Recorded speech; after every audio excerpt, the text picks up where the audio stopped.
Today we talk about how can you select currency on your StubHub app. We go to figure out the solution or know how you can do that on your app. So you just follow these ways, then it's going to work with you.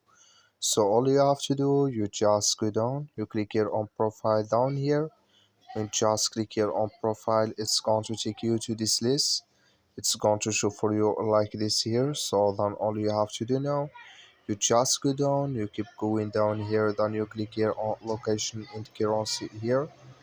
So then it's going to take you to this list here. Then you click here on currency, just click on it. So then here can you select your currency in this list here. So or here can you search for it, you add it here. And here can you select it in this list. So that's all you have to do, just follow these ways, then it's going to work with you. Thank you for watching. Don't forget to support us by liking, subscribe.